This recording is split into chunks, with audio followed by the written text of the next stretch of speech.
Hello students, today we are going to start revision of operations management unit second and our topic is factor affecting service operations.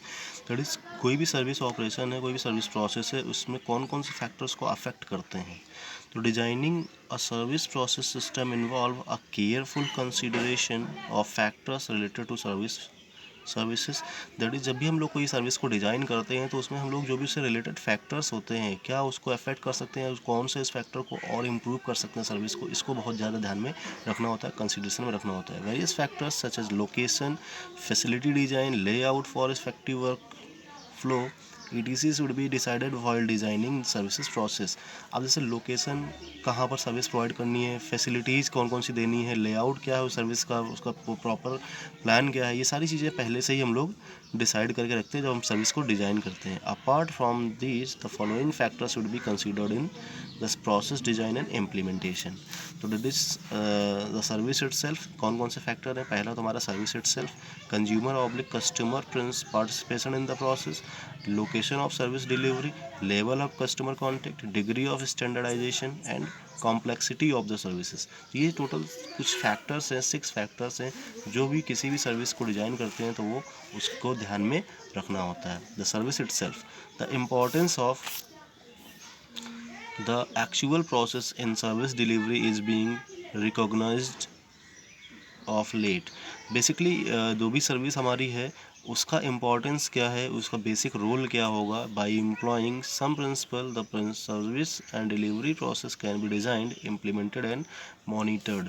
जो भी हमारी कुछ principles होते हैं, कुछ rules and regulation की help से ही हम लोग सर्विस डिज़ाइन करते हैं और उसकी जो भी प्रोसेसिंग करते हैं, डिलीवर्ड सर्विस डिलीवर करते हैं तो उस चीज़ को ध्यान में रखते हैं. The service itself is dependent upon its process. जो भी प्रोसेस है सर्विस को डिलीवर्ड करने का वो उस पे डिपेंड करती है. While designing a service it is necessary for the service provider to careful understand the process on which the service is dependent. That is जिस प्रोसेस पे सर्विस ज़्यादा डिपेंडेंट है उस चीज़ को बहुत ज़्यादा ध्यान में रखना होता है सर्विस इटसेल्फ में. Customer participation in the process. अब कस्टमर का भी पार्टिसिपेशन होता है. बिना भाई कस्टमर कोई सर्विस प्रोवाइड करना है तो कस्टमर का पार्टिसिपेट करना बहुत ज़रूरी है. The presence of the customer is must when services are being performed. ठीक है, अगर कस्टमर ही नहीं होगा तो हम सर्विस किसको देंगे, तो कस्टमर का प्रेजेंस बहुत ज़रूरी है. The customer is a part of production process and there is an close interaction between service provider and the customer. Now location of the delivery, service delivery, that is अब location पे भी बहुत depend करता है कि sir location कहाँ पर है, रूरल एरियाज़ है या फिर मतलब कि अर्बन एरियाज़ में है या कहाँ पर लोकेशन है. लोकेशन अगर हमारी नियरेस्ट होगी तो हमें सर्विस प्रोवाइड करने में आसानी होगी, लोकेशन दूर होगी तो सर्विस प्रोवाइड करने में दिक्कत आएगी. प्रोविजन ऑफ सर्विसेज में take place at the service providers premises और at the customer home. That is अब सर्विस या तो कस्टमर के घर पे प्रोवाइड की जा सकती है या कस्टमर हमारा जो सर्विस प्रोवाइडर होता है उसके प्रोमिसेस पे आता है. दो for example air conditioning and plumbing service should be provided at the customers home.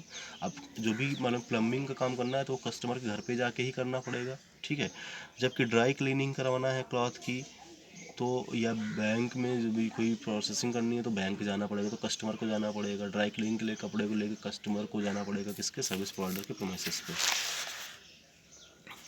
Now level of customer contact. The physical presence of the customer in the system is called customer contact. अब वो जो भी हमारा service जो provide की जा रही है तो उसमें कस्टमर का फिजिकल अपीयरेंस है या नहीं है. अगर फिजिकल अपीयरेंस है तो दैट इज हो जाएगा customer contact. The level of customer contact can be calculated from the amount of time a customer spend in the system compare to the total system.